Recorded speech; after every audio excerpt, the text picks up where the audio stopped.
Star Wars podcast. Remember, good soldiers follow orders.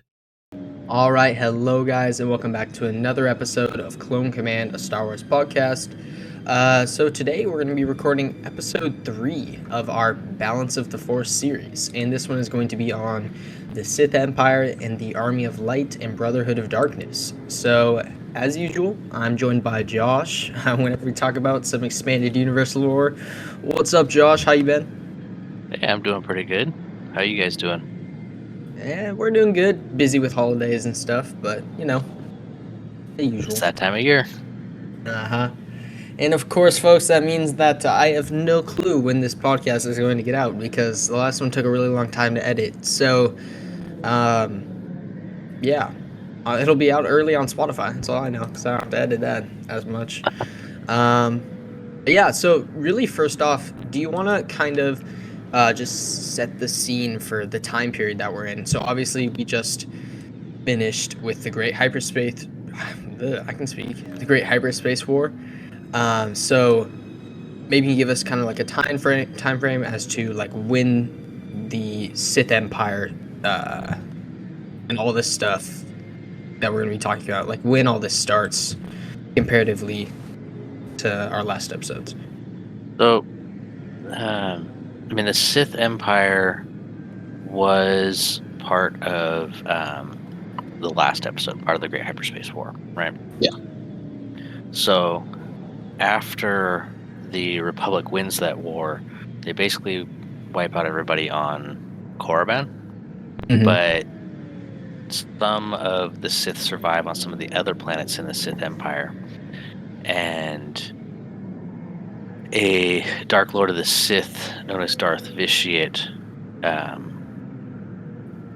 moves them further out into the galaxy to hide from the Jedi.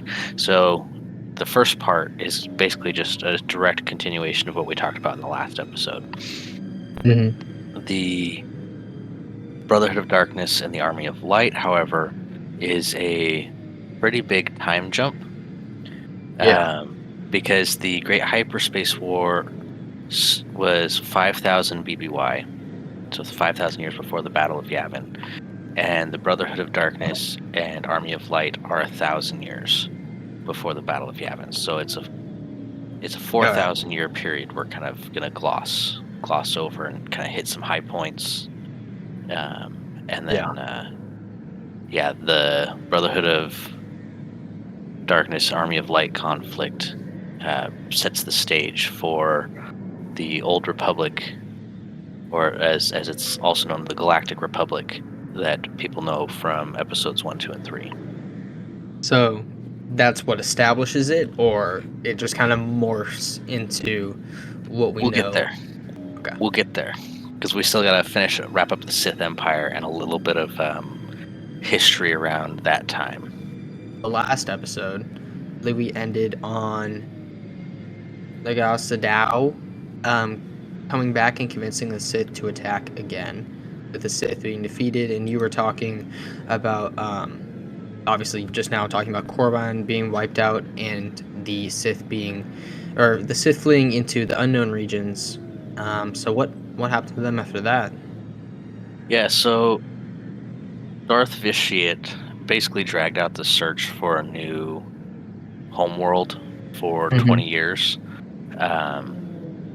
and basically kind of took them in a bit of a circle because they wound up on Dromund Kaas, which was the original homeworld of the Sith Empire. Oh, really? 100. That, remember how I mentioned the Sith Empire is the earliest concrete time we have for anything, because it started 100,000 years before the Battle of Yavin on Dromund Kaas. Yeah.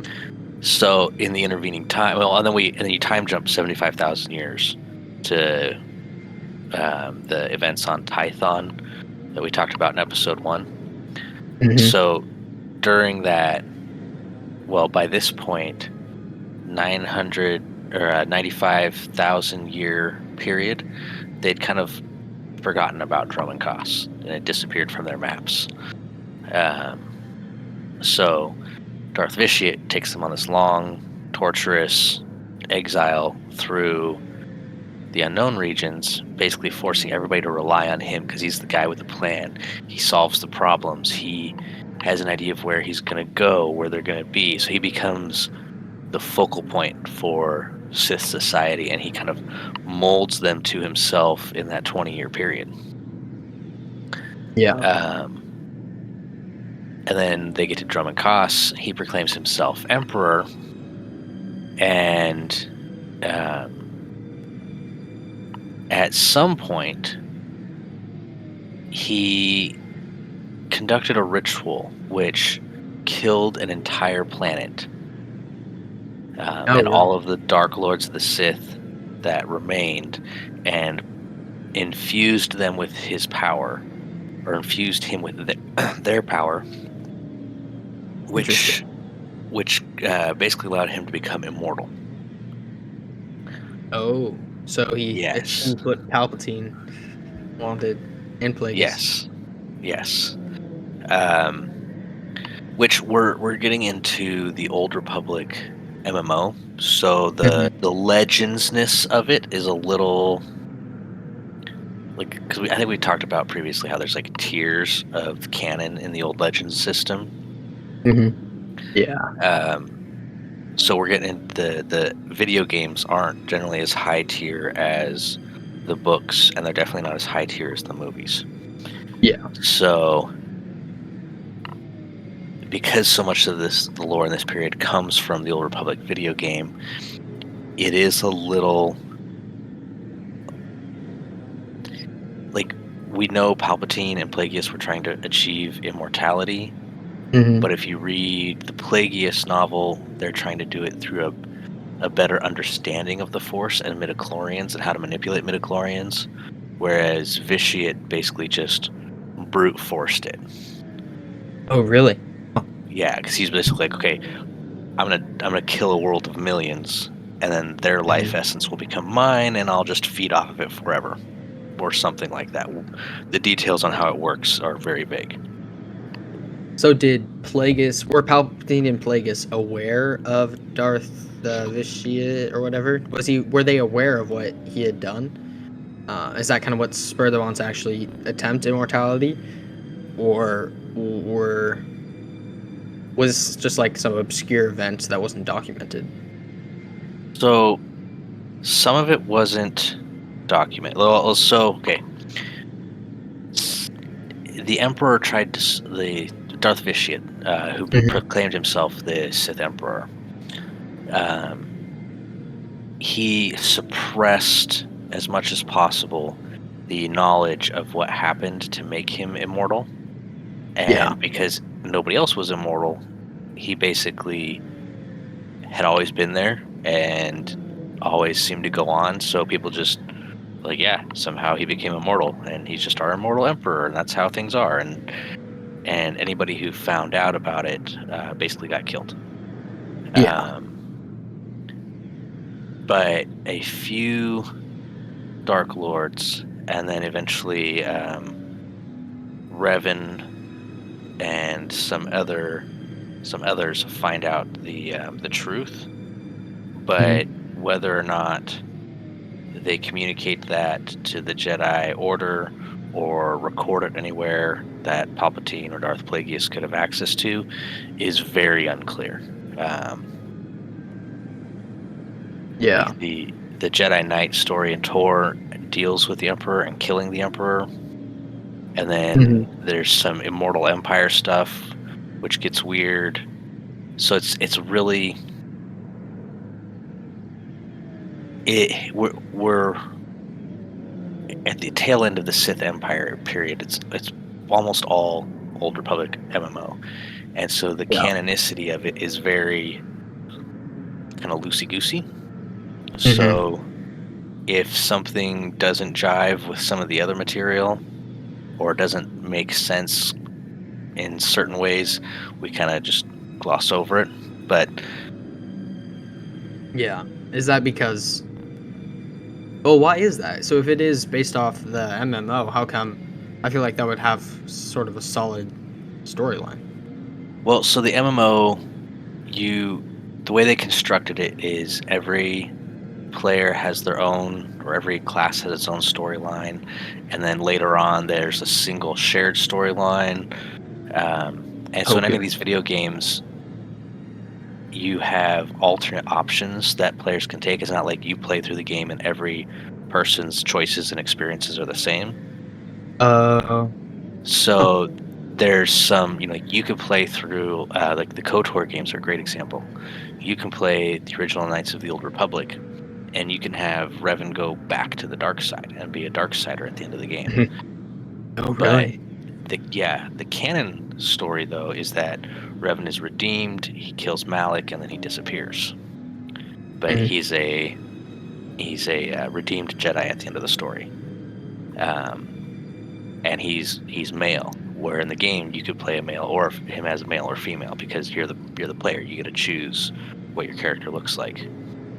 Oh, okay. I see what you're saying S- then, because it Yeah. just varies depending on how you So played that the game. yeah. So there's an official kind of narrative of what happened, but then everybody who plays has their own slightly different version based on decisions they make.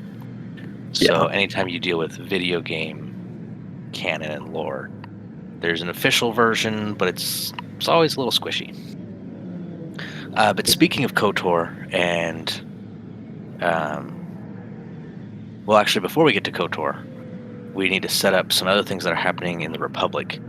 Um, after the Great Hyperspace War, and Darth Vitiate takes the surviving Sith out into the unknown regions. Back in the Republic, there's a period of peace, Mm-hmm. and then um, Egthar Kun is an apprentice, a Jedi apprentice, and he's fascinated by the stories of the Great Hyperspace War and the Sith and their power, and eventually starts studying one of the Sith holocrons that, or tries to study one of the Sith holocrons that was recovered, and then he leaves his master, travels to Korriban to find out more about the Sith, and almost gets killed there. A Force ghost basically taunts him that he's going to die unless he taps into the dark side. So he taps into the dark side to burst out of the tomb he's been trapped in, and that starts his journey down the dark side. Oh, weird. Yeah, another Jedi apprentice, Ulic Keldroma, goes with his brother and one of their friends to deal with a kidnapping on the world of Onderon. The princess has been kidnapped. Mm-hmm. And while they're there, they discover that the king and queen of Onderon are Darksiders who follow Freedon Nad, who was a student of Naga Sadao. Oh, really? Yes. And while their Jedi Master Arkajeth defeats the Darksiders there with their help, a couple of other youngsters from the Empress Tita system. Remember, they're the ones. Mm-hmm. Empress Tita was the ones that got attacked by the Sith at the start of the Great Hyperspace War. Yeah. They happen to be on Onderon looking for Sith artifacts because they're bored and rich and obsessed with the Sith and the dark side. And Mm-hmm. Freedon Nad, realizing that King Omen and the Queen are going to be defeated by the Jedi, points them to an ancient Sith book with all of his teachings in it. And they steal it and go back to Empress Tita system and start a dark side cult known as the Krath. Oh. And they develop some pretty cool war droids. Mm-hmm. And then Ulic Keldroma, well, then they kill the nobles in the Empress Tita system, take over, and start building a huge army of Darksiders and war droids and attacking the Republic. And Ulic Keldroma is sent to go bring them to heel, to defeat them, by infiltrating into their organization, working his way to the top, and then taking out the leaders. Mm-hmm. Unfortunately for the Jedi, the one of the leaders is a beautiful woman who seduces him to the dark side. Unfortunate. And Yes, and she gets him to kill her cousin, which leaves her in soul power and cements his path to the dark side. Meanwhile, really? Exar Kun has been dabbling in the dark side and goes to Yavin 4, where Naga Sadao is buried. Mm-hmm. It's an army of Maasai warriors. Basically, the Are they Maasai were left? the Maasai were going to sacrifice him to the spirit of Naga Sadao by feeding him to a giant worm or some other crazy dark side force creature. Wow. And then he uses the dark side of the force to defeat the creature, and they're like, "Oh, you're the second coming of our dark lord. We'll follow you." Wow. That's wild. So he's fighting the Republic. The Krath under Ulic Qel-Droma are fighting the Republic, and Exar Kun allows himself to be captured, taken to Coruscant, put on trial, where he breaks his bonds, kills his former Jedi Master in the Senate room, Oh my gosh. Wow. and then escapes Coruscant. And then now we bring in, and then he and Ulic Qel-Droma decide that there's not enough room in this galaxy for two powerful Sith, so they're going to take each other out. But when they get close to each other, they're both wearing Sith amulets, and I believe it's Marka Ragnos, the guy whose death started everything in the Great Hyperspace War. When they get close enough to fight each other, That was the Sith leader, I believe. yeah, when they get close enough to fight each other, their amulets resonate, and the ghost of Marka Ragnos appears and says, "No, no, no. You guys are not enemies. The Republic and the Jedi are your enemies. You need to work together. Exar Kun, you are the more powerful and knowledgeable in the dark side. You are the master. Ulic Qel-Droma, you are the apprentice. Now go wipe out the Jedi." Wow. So they join forces, and then the Mandalorians hear this great, there's this huge war starting. There's these really powerful warriors, and they go into fight the Sith under Exar Kun and Ulic Qel-Droma, and Ulic Qel-Droma fights Mandalore 1-1 and beats him. Really? Whoa. Yes, and this isn't a human Mandalore. This is one of the old Tong Mandalorians, the original race of Mandalorians. He defeats Mandalore, and the Mandalore swears the Mandalorians to his service. So now you've got the Krath with their army of war droids and Darksiders.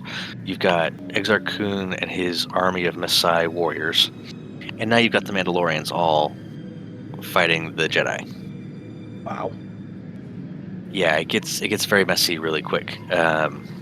Could you touch just really quickly on what weapons and technology the Jedi and Republic have on hand at this time?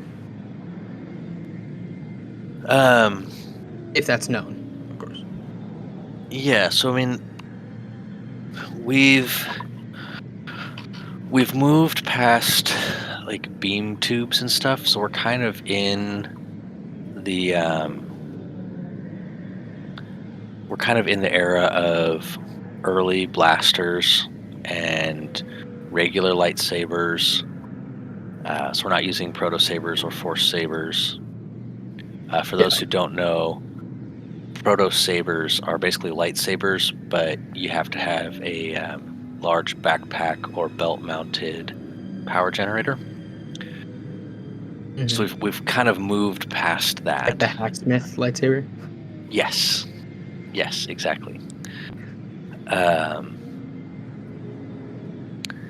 So the technology is kind of... It's getting there. Yeah, it's getting there. Star Wars is interesting in the sense that technology kind of seems to have plateaued in a lot of ways. Yeah. Not so much in its power and capability, but the the types of technology.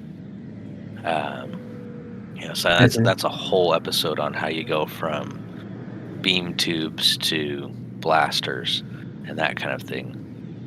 Yeah. We are definitely in the era where we're using blasters and shields and stuff like that. Though they're not as compact and powerful as we'd see in the Republic era. The episode, the blasters aren't as small and compact as Queen Amidala's throne room blaster pistols in episode 1, for example. They're all bigger, bulkier, but it's the same technology. It's just early. Yeah. If people want specifics, we can always do like an addendum, because the Old Republic source book for the Star Wars Saga edition actually has quite a bit of information in it on the ships and weapons. Oh, really? Not so much of this particular era, but in the one that we'll be moving into. But it does touch on this era a little bit. But yeah, for the most part, it's blasters and lightsabers. The Krath war droids use a plasma weapon. Yeah.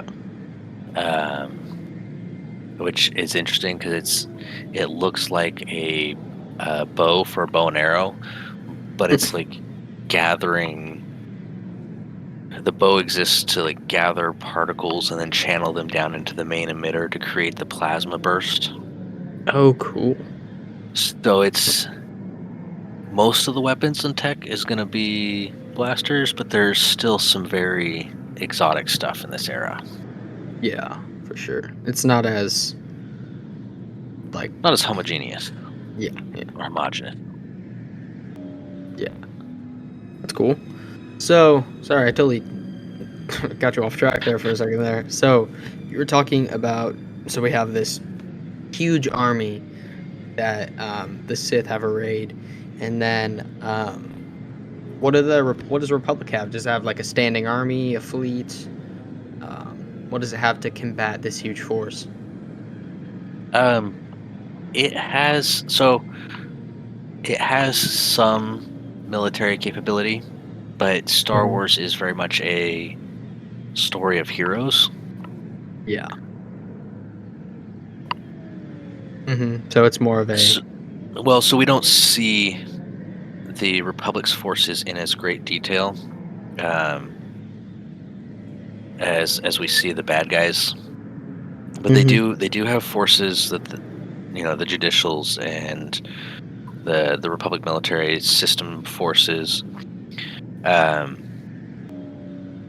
but they mostly, the way the stories are written, the Republic forces mostly exist to kind of show up on the other side and act as a backdrop for the Jedi. Yeah. And basically what happens is Oleg Kildroma realizes that Alima, the Krath princess, for lack of a better term, is trying to manipulate him. And to get his revenge on her, he tricks her into a suicidal attack. And then when she calls for help, he blows up the star she's next to. Wipes her and her forces out, along with the Jedi and Republic forces that are attacking her. The shockwave also travels to Ossus and ruins that planet, which is kind of the Jedi homeworld at this point. Remember how they left Tython and wound up on Ossus? And during the evacuation, because this is part of Uluk and Exar Kun's plan, Exar Kun goes to Ossus during the evacuation and tries to ransack the Jedi libraries there. And then a Jedi from a tree race sacrifices himself to protect the holocrons. Oh, really? He's like, yeah, the planet's gonna die. I'm probably gonna die. But if I enter the final stage of my life and literally put down roots and become the final tree form of my species, I can protect the holocrons and the other information and keep Exar Kun from getting it and preserve it for someday in the future when a Jedi will come back to this world and they can find it and I can give it up to them. Really? Yeah. It's pretty cool. So that deals a lot of damage to the Sith side. They sacrificed a whole bunch of their own troops in that supernova. And then the Jedi send a strike team with Billet Kildroma's brother, his old girlfriend, and a few others to try and take down Oleg and convince him to come back to the light side. And Yeah. during the battle, he kind of goes into a frenzy and doesn't really know what he's doing, and kills his own brother. Oh, wow. And that kind of snaps him out of the frenzy.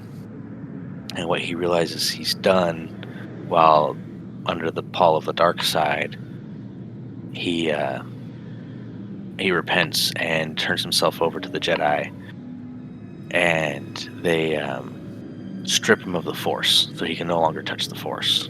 Oh, wow.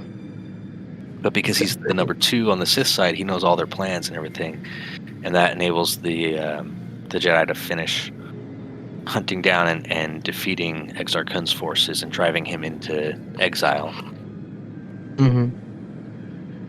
Wow. And Exar Kun flees back to Yavin 4, where he found the Maasai warriors.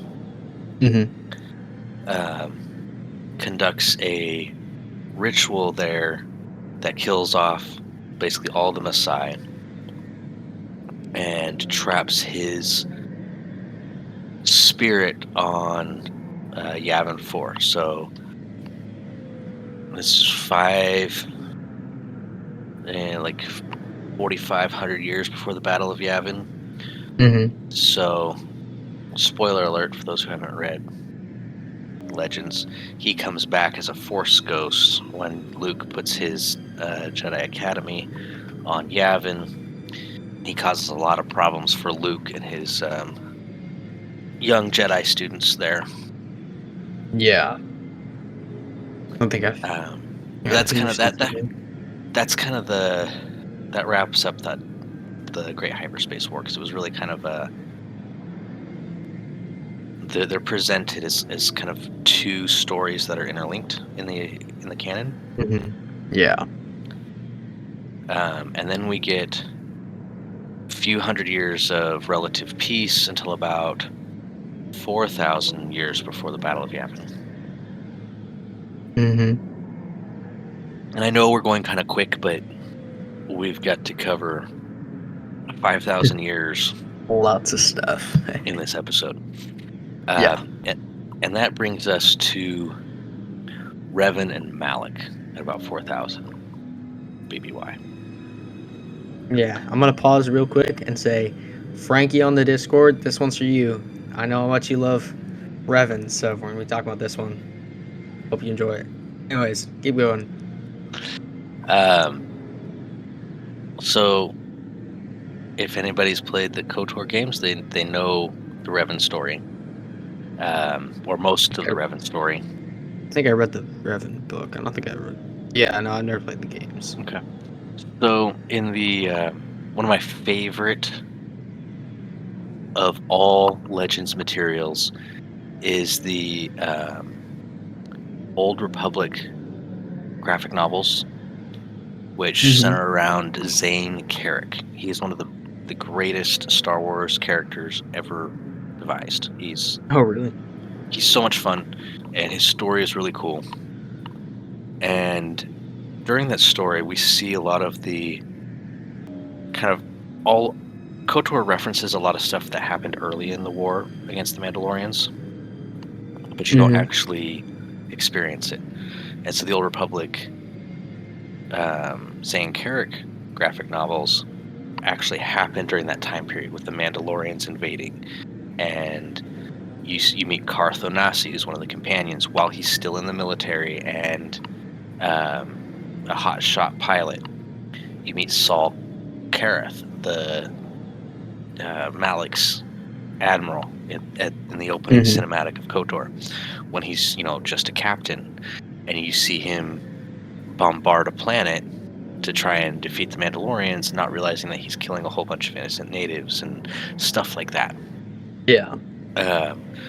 So you get to see in those books, you see the Mandalorians invading. The Jedi Council is like, no, we're not warriors. We're not going to go out there and fight the Mandalorians. That's not our purpose. We did that during the Great Hyper, or the Exarch Kun and Ulic Qel-Droma thing. We're not going out there and doing it again. Yeah. Revan, and that's not his actual name, but he takes the title Revanchist, which is a real word and basically means revanchism is you've lost territory in a war and you have an attitude or spirit of you're going to get it back no matter the cost. Oh, really? Huh. So so that's revanchism. He takes the title the Revanchist, and he leads a group of young Jedi to fight the Mandalorians, and they actually put the Mandalorians on the back foot and then start driving them out of the Republic, leading the Republic forces into victory after victory until they confront the Mandalorians at Malachor 5. Yeah. And they're having this huge battle at Malachor 5. And one of the Jedi generals triggers something called a mass shadow generator. I think that's what it was. Mass shadow generator. Familiar. Might be from the novel. Yeah, mass shadow generator. And it's a super weapon that destroys the planet of Malachor 5 and all of the ships fighting in orbit around it. And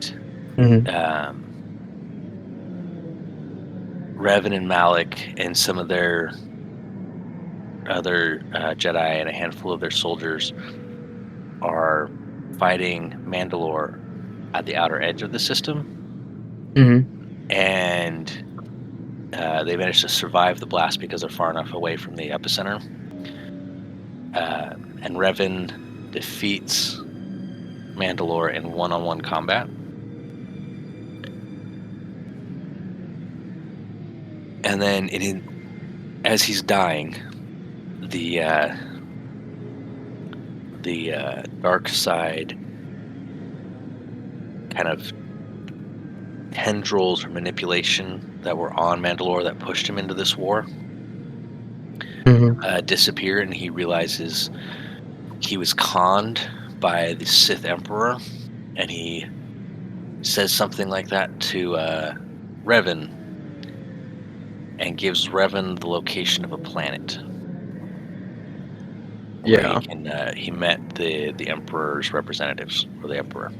I don't remember specifically if they even concretely say if it was the Emperor or one of his representatives. So Revan and Malak go to this planet to see if there's any actual evidence that the Sith are actually still out there. And they discover the evidence, and they track it to the world that Darth Vitiate killed in order to become immortal. And they realize how dangerous the Sith are.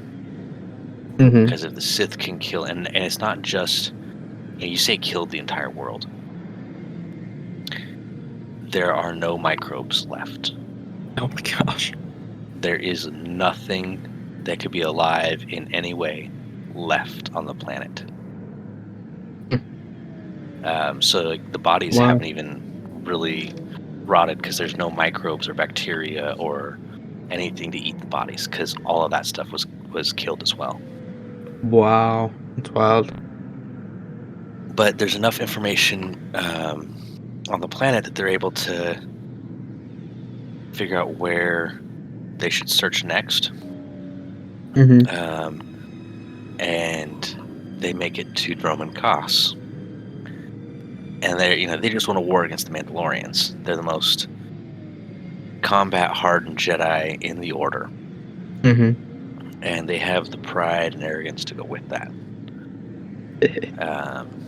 So I think like Obi-Wan and Anakin Mm-hmm. at the height of their powers and ego during the Clone Wars. Yeah. And they decide that they're going to infiltrate the Emperor's palace and kill him, so that he can't threaten the Republic. Wow. But they're on Droman Kos, Mm-hmm. the Sith's capital world. Oh, okay. So the Sith Empire, or Yes. Sith Empire. Then okay. I was like, Yes. oh, the Emperor of the Republic. That's kind of weird, but No. So they're on the Sith capital world, and they're going to go kill the Emperor, and they think they can just bribe one of the Emperor's personal guardsmen. Yeah. Of course, it's a trap. Of course. And this is a Sith Lord who's over 1,000 years old and has consumed the Force essence of an entire planet. Mm-hmm. He basically breaks their minds and reprograms them, and sends them back to the Republic to start taking it over and weakening it from the inside. And he's heard rumors of something called the Starforge, an ancient Rakata. You remember them from Episode 1? An ancient Rakata device that manufactures entire armies using the dark side of the Force to power it. So he also wants them to find that. Which they do. And they use it to create... But the problem with the dark side is it craves power, right? So Revan and Malik have this mission from the Emperor to go conquer the Republic for him. Yeah. But the dark side of the power twists it in their minds, and they leave off the for him. And so they begin to conquer it for themselves. And that brings us to the opening cinematic of the KOTOR game, because maybe it's later one when you get your memories back. The Jedi launch a desperate attack on Revan's flagship to try and capture him. Malik fires on Revan's flagship because he's the Sith apprentice in their relationship, and he sees this as his opportunity to kill Revan and become the Sith master. Yeah. The Jedi manage to keep Revan alive, but he's badly damaged. They reprogram his memories, and then they basically use his memories of the Rakata maps to have him figure out where the Starforge is. Bastila Shan, one of the Jedi who was part of the Strike Force to capture him, becomes his companion. Goes around finding these maps with him. They find the Starforge. They realize that they need to try and infiltrate it before the Republic fleet shows up, but they crash on the Rakata homeworld. Access the Rakata tech to get themselves a ship up to the Starforge. They get on the Starforge. Bastila Shan actually gets captured by Malik. Oh. And he turns her to the dark side. And then, and this is where the game's canon versus official canon, comes in, because in the official canon, Revan and Bastila have a relationship romantic relationship, and Revan uses that romantic relationship to bring her back to the light side and redeem her. Yeah. But in the game, you can have relationships with other characters, or you might be playing a female character, and then you don't have a relationship with Bastila. And Yeah. so, but the official canon is Revan's a dude. He winds up marrying Bastila after the game, and their love enables him to redeem her from the dark side. But anyway, he confronts Malik in the control chamber on the Starforge, kills Malik, sabotages and destroys the Starforge, and saves the galaxy.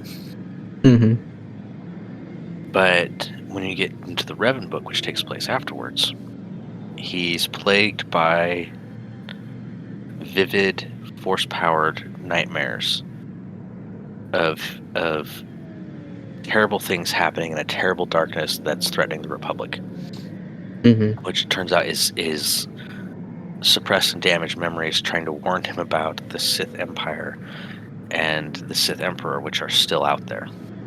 Yeah. So he goes out. He basically retraces the steps he took to find Korriban in the first place. He gets captured by some Sith who are trying to. They basically want to kill the Emperor, even though he's their Emperor. They've come across the planet he killed, and they realize that if he isn't stopped, he's going to do that to the rest of the galaxy. Yeah. And they would really rather rule the galaxy rather than die with the galaxy. Weird. So they're trying to initiate a new member into their secret cabal to kill the Emperor. And the final step is to take the new member to this planet and have him experience just because it's literally the Force basically doesn't exist there because there are no living things to fuel the Force. Oh wow. So it's like it's a hollow dead spot in the Force, and it affects Force users terribly. Probably affects non-Force users, but we've never seen one go to that planet. Yeah. So they happen to be there right as Revan shows up. They ionize Revan's ship. He crash lands. They capture him, take him back to Drummonkoss, and he's stuck there for years. Then in KOTOR 2, the Exile does her thing. We're going to kind of gloss over that because it's not hugely important to the Sith Empire section. And the Sith in it are wiping out the Jedi or driving the Jedi into hiding. Yeah. It's a very low spot for the Jedi because they're basically pushed out of the galaxy and forced into hiding or killed. But Mitra Surik, the Jedi exile, manages to kill off all three of the Sith, including Darth Traya at the very end on Malachor 5. And Darth Traya's whole thing is she thinks the Force is manipulating people, basically. And she wants a galaxy freed from that kind of manipulation by the Force. Yeah. So she wants, and Mitra Surik was the Jedi general who triggered the mass shadow generator on Malachor 5. And in order to protect herself from feeling all of that death happening around her, she cut herself off from the Force. Oh gosh. Now, she gets it back over the course of the game. But Darth Traya wants her to figure out a way to sever everybody in the galaxy's connection to the Force, so that the Force no longer influences things, is essentially what the story boils down to. Mitra Surik defeats her, puts an end to the Sith, or pseudo-Sith, organization that's been assassinating Jedi. And so the Jedi Order can kind of come back out of hiding, leave Coruscant, where they've all been kind of like holed up, Mm-hmm. and get back to doing Jedi things around the galaxy. She finds Bastila Shan, and the two of them find out that Revan was captured by Sith and how to get to the Sith Empire. So Mitra, the Jedi Exile, goes to rescue Revan from the Sith because Bastila Shan and Revan have a kid, so Bastila can't leave their 3-year-old or 4-year-old, whatever he is, Mm-hmm. alone on Coruscant to go rescue Revan. So Mitra Surik does. Yeah. The Sith that are trying to assassinate the Emperor realize or think that having Revan and Mitra there is their best chance to kill the Emperor. Yeah. And launch their attack on the Emperor. Unfortunately for Revan and Mitra, the Sith Lord who is working with them has a force vision right as they enter the chamber where the Emperor is, that Mm-hmm. all three of them are going to fail and die. And so he betrays them and kills Mitra and lets the Emperor deal with Revan. And basically says, look, Emperor, I was told about the secret plan. I didn't think I could defeat them on my own, so I brought them here knowing that you would be able to. And spins this whole lie to protect his own skin. Yeah. And then later, that's the Jedi Knight story in the tour game. Is your Jedi Knight character meets this Sith Lord, and he realizes that your character is the one that the Force is destined to kill the Emperor. Yeah. But that takes place 300 years later, because the Emperor doesn't understand how Revan and Malak threw off his control. So instead of launching his invasion on the Republic, he decides he needs to try and figure out what happened to Revan, and he keeps him alive and bound to him so that he can study him and feed off of Revan's Force energy. And basically the Sith Empire stays hidden for another 300 years. Wow. And Revan is still alive? Yep, being kept alive in agony by the Emperor, who's feeding off of his Force essence the entire time. So his wife and his children are dead, though. Yes, but his great-granddaughter, is the Satil Shan, the Grand Master of the Jedi Order. So in the tour trailer, where they're fighting on Alderaan, and actually in the very first tour trailer, when the Sith show up on Korriban, she's the apprentice with the double-bladed lightsaber. Oh, really? Yep, and then she comes back for the Alderaan trailer, where she rescues the trooper. Mm-hmm. Yeah. And Hadoukens Malgus into the rocks. Mm-hmm. Yeah. That's Revan's, I think it's his great-granddaughter. So then we're going to kind of wrap up the Sith Empire real quick, because it gets a little fuzzy around the end of KOTOR, or the end of Tor. Yeah. Basically, the Sith and the Republic have been fighting. They go into a Cold War and then a Hot War. And then the Jedi Knight character from that game teams up with the Sith Lord and kills the Emperor. Mm-hmm. But the Emperor has the ability to do life essence transfer, and he transfers himself into another vessel and takes over a new empire. Mm-hmm. And then in the game you fight that empire, and it's eventually defeated. And it's all kind of messy because it's video game stuff, so there's no like really good concrete ends, because they don't want to be like, oh yeah, the MMO is done. This is the end of the MMO story. But eventually, at some point, the Sith Empire is properly defeated. Mm-hmm.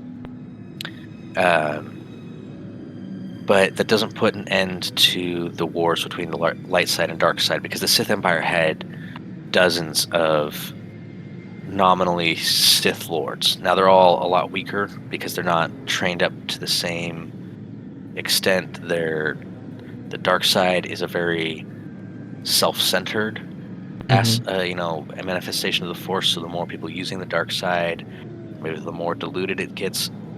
So that's why you see troopers taking on Sith lords from the Sith Empire in hand-to-hand combat, because these guys aren't on the same tier that Exar Kun or Naga Sadao or any of the others we've dealt with in the past are. Yeah. But now they're scattered across the galaxy. There are orders of Sith assassins that are in the shadows, and all these other Darksiders that, when the Sith Empire collapses, basically disappear into the underworld. And there's constant low-level conflict between the Jedi Order and these fragmented dark side groups for the next 3,000 years. And they culminate, and this is where we get into about 1,000 years before the Battle of Yavin, the Brotherhood of Darkness and the Army of Light. And the Brotherhood of Darkness is basically a charismatic cabal of Darksiders who have come together and essentially tried to unite all of these other dark side pseudo-Sith groups that were created when the Sith Empire fragmented back into a single organization to take over the galaxy again. And the Army of Light is a group of Jedi who and volunteers who are non-Jedi who have formed together to kind of stop them. So how in the terrible Disney movies you had the First Order and the Resistance, and then the Republic was overdoing its own thing, ignoring everything that was going on? Yeah. They kind of got that from this, because the Army of Light is not technically part of the Republic, but it is fighting to defend the Republic, and a lot of people in the Republic are very sympathetic to it, give it support, stuff like that. And they are fighting, it's bogged down, and the fighting has been going on for decades. When the newest Sith, Darth Bane, he's very frustrated with the Brotherhood of Darkness. Yeah.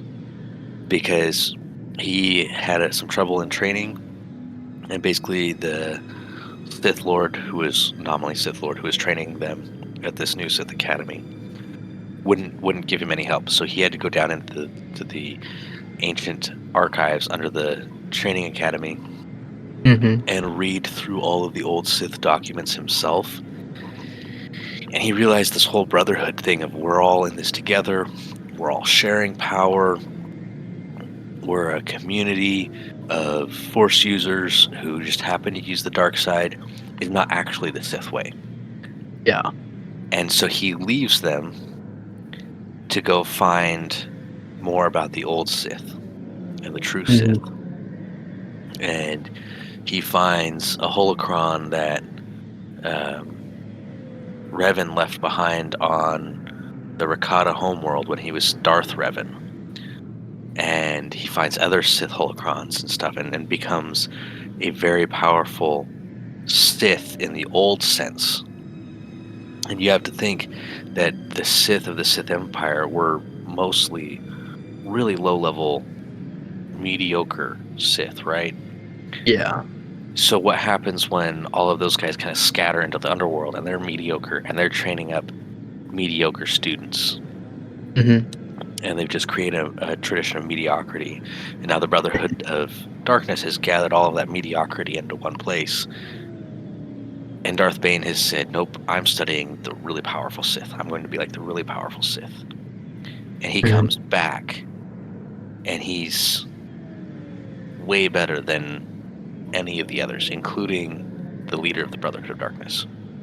Yeah. And he also wants to put an end to the Brotherhood of Darkness, because Sith don't share power, and the Brotherhood is all about sharing power throughout the Brotherhood. Mm-hmm. And the Army of Light is led by a man named Lord Hoth, and he's a Jedi. And at this point, Jedi are rulers of planets. Like there's no restrictions on the Jedi. Like they can become politicians. Many of the chancellors of the Republic have been Jedi. Yeah. They can be planetary rulers like Lord Hoth. They hold ranks in the army, like actual ranks in the army, not the Jedi general thing from the Clone Wars, but like Mm-hmm. where they're generals over the army, but they're not part of the army. No, like Jedi are part of the army at this point. Yeah. Very integrated into society. So Darth Bane, during the 7th Battle of Ruusan, he tricks the Brotherhood of Darkness into creating what he describes as a thought bomb, which he tells them will wipe out the Lightsiders. Mm-hmm. So they plan on using it to lure Lord Hoth in with his Lightsiders, and they'll detonate the thought bomb. It'll kill off all the Jedi, and then the Brotherhood of Darkness will be free to take over the rest of the galaxy. Yeah. Well, somehow Lord Hoth gets wind of what's about to happen, and he takes his most loyal Jedi down there into these tunnels where the Sith are performing their ritual to Mm-hmm. try and put a stop to it. But he has his best friend take the rest of the Jedi off the planet so that they'll be protected if they fail to stop the ritual. Mm-hmm. The problem is this thought bomb is not going to just kill Jedi. It's going to kill everyone that is in the blast radius. So Darth Bane slips out at the last minute, tries to get some distance. The thought bomb goes off and traps, doesn't just kill it rips their bodies apart, but it traps their life essence and collapses it down into in the KOTOR, not the KOTOR, in the Jedi Knight game, it's like a sphere or a well of light.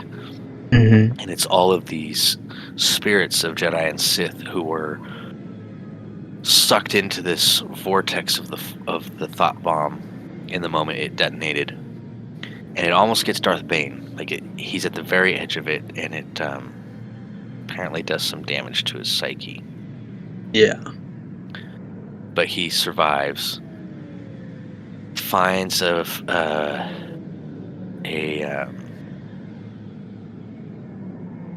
and this is how desperate both sides were getting. The Sith and Jedi were going around, and basically, if you were a Force-sensitive kid, Mm-hmm. you were being drafted to come join either the Brotherhood of Darkness or the Army of Light in order to bulk up their numbers of Force users. Wow. And they would, like, so this girl's like 7 years old, Mm-hmm. and she was supposed to join the Army of Light. And if everything had gone to plan, she probably would have been put down as a healer or something, as she was learning how to use her Force talents. But their ship got shot down, and she's been surviving in the blasted hellscape of the world Ruusan. Yeah. Until Darth Bane finds her. And she realizes he's really powerful and he can get her off this planet. And so she asks him to rescue her. And he's basically like, well, if you can keep up, I'll take you with me. Because he's all about, the dark side is about power. It's about gaining power for yourself. So if you're powerful enough to keep up, I'll bring you with me and teach you the ways of the dark side. If you're not that powerful, you're no use to me, so you'll just die here. So she keeps up, and she becomes his apprentice, and Darth Bane institutes the Rule of Two, and sets the Sith on a new secret trajectory to work behind the scenes and corrupt basically the levers of power until the Sith can rise up and use the rest of the galaxy to overthrow the Jedi before the Jedi realize that they're under threat. Yeah. And that's what they end up doing. Yep, and the interesting thing is the gold. So the kind of the last thing to talk about here, I guess, is that's what happens to the Sith at the end of the war between the Brotherhood of Darkness and the Army of Light in the Second Battle of Rusan. Is Darth Bane is the rule of two, moves the Sith in behind the scenes, where they start building their wealth and their power and manipulating things. Yeah. On the Jedi side, we get what's known as the Rusan Reformations. And what was just known as the Republic at the time now becomes referred to as the Old Republic. And remember how I said the Jedi, there were Jedi chancellors and Jedi planetary leaders in all of this? Well, the Republic, the non-Force users of the Republic, they're looking at the war between light and dark, and they're going, this is just a religious war between two groups who believe kind of the same thing, but don't believe the same thing. It really doesn't affect the rest of us. And you guys keep dragging us into these massive wars that cause death and mayhem across the entire galaxy, and we don't want any more of it. So, no more Jedi chancellors, no more Jedi in political positions, no more Jedi in military positions, no more standing army that can be corrupted to fight these wars. Yeah. And this sets the stage for what's the Galactic Republic, which is what we see the tail end of in episodes 1, 2, and 3.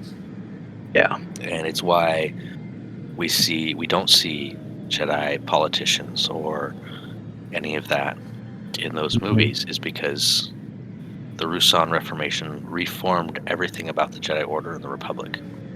Yeah. It was essentially the Star Wars version of the separation of church and state. In a lot of ways, yeah. And the interesting thing is, Yoda's almost 900 years old when he dies, right?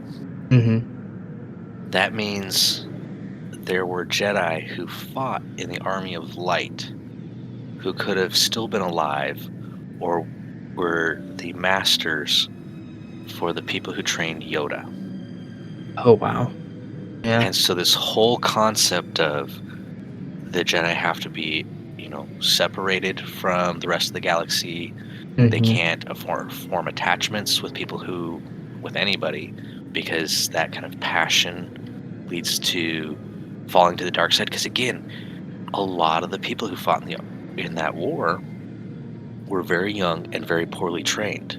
Yeah. So it was, you get into combat and passions are up and you see your friends die, and there's a lot of anger and hatred that goes on in that kind of situation. And if you're young and don't know how to deal with that, and you're got access to the Force, that's going to cause problems. Yeah, for sure. And that's a lot of what the Rusan Reformation was supposed to kind of prevent from happening in the future. Yeah. But that's what Yoda's being taught at a very young, very formative age by people who lived it. Yeah, it's fascinating. And then he lives another 900 years or 800 plus years, almost 900 years, and he's taking those lessons he was taught as a Padawan and passing them on to every new generation of Jedi up until the fall of the Republic. Yeah. Oh, it's kind of wild. Yeah. All right, well, we're at like an hour. That was probably our longest episode we've ever recorded. That was fascinating. I thank you a bunch for that. I mean, that was pretty cool. I think I knew a little bit of that stuff, but not all of it. It's pretty cool. And I highly recommend to your listeners, get on Wikipedia, get the Zane Carrick Old Republic graphic novels. They are so much fun. There's so much backstory, especially, what does they say, Frank loves Revan? Yeah, Frankie, yeah. Frankie, read those. Like, you will find out more about Revan and all of the stuff that took place before KOTOR. You'll love them. Because all we had time for here was a quick brush across 5,000 years of Force history. Yeah. As well. Yeah, we could do like 6 hours of this. But yeah. Anyways, guys, next time I think, well, whenever this gets out, it might be after the holidays. We'll see. Whenever this gets out on YouTube, I think it'll be out on Spotify pretty early. But next up, we're going to be talking about the 6 original movies in the new Sith Empire. So definitely be on the lookout for that after this comes out. And thank you a ton, Josh. Once again, I really appreciate all your help out, all that you help out with on this podcast. You're definitely more knowledgeable about stuff in the EU than I am, but I really appreciate it. We just got to get you some more books, man. Yeah. All right, guys. Hope you all have a great day. May the force be with you, and remember, good soldiers follow orders.